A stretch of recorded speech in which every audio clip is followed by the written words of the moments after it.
70s में writers के हालात कुछ ऐसे थे कि ना उन्हें पैसे ठीक से मिलते थे, ना इज्जत थी, और कभी कभी तो क्रेडिट भी नहीं दिया जाता था। उस जमाने में राइटर पेमेंट से रखे जाते थे और बैनर या पोस्टर पे तो नाम का सवाल ही नहीं होता था। सलीम जावेद की अंदाज आई और वह हिट हो गई।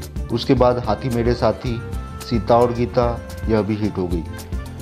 उसके बाद जब चौथी फिल्म आई जंजीर, तो सलीम जावेद ने प्रोड्यूसर प्रकाश मेहरा से कहा कि पोस्टर पे एक्टर्स के फोटो है, म्यूजिक डायरेक्टर के नाम है, तो हमारी तो कंप्लीट स्क्रिप्ट है, हमारा नाम भी होना चाहिए। उस पर ऐसा लिखिए कि स्क्रिप्ट बाय सलीम जावेद। तो प्रकाश मेहरा ने कहा कि नहीं, नाम वाम नहीं देंगे, बैनर पे कभी राइटर का नाम नहीं होता है।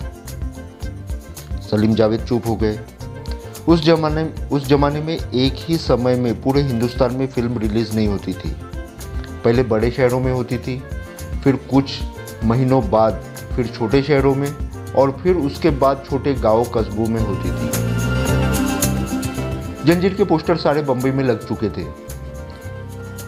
सलीम और जावेद ने तब एक ट्रिक आजमाई और 2 जीप हायर करके उस पर 2 सीढ़ियाँ रखवाई और 2 पेंटर हायर किए और उनसे कहा कि जाओ और पूरे शहर में जहाँ जहाँ जंजीर के पोस्टर लगे उन पे लिख दो स्क्रिप्ट बाय सलीम जावेद। अब रात का वक्त और पूरे शहर में काम करना है, तो वो दोनों पेंटरों ने थोड़ा रिलैक्स होने के लिए शराब पी ली और जंजीर के पोस्टर पर नाम लिखने लगे।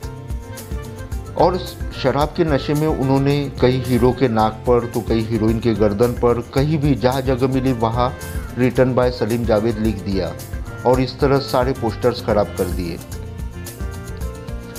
अब प्रोड्यूसर्स ने भी सोचा कि अब क्या करें, कोर्ट जाए, पुलिस में जाए, उसके बजाय ऐसा करते हैं कि राइटर्स का भी नाम पोस्टर पर लिखना शुरू कर देते हैं। और इस तरह तब से राइटर्स का नाम पोस्टर पर लिखना शुरू कर दिया गया और इस तरह जंजीर के पोस्टर पर सबसे पहले सलीम जावेद का नाम आया, स्क्रिप्ट बाय सलीम जावेद।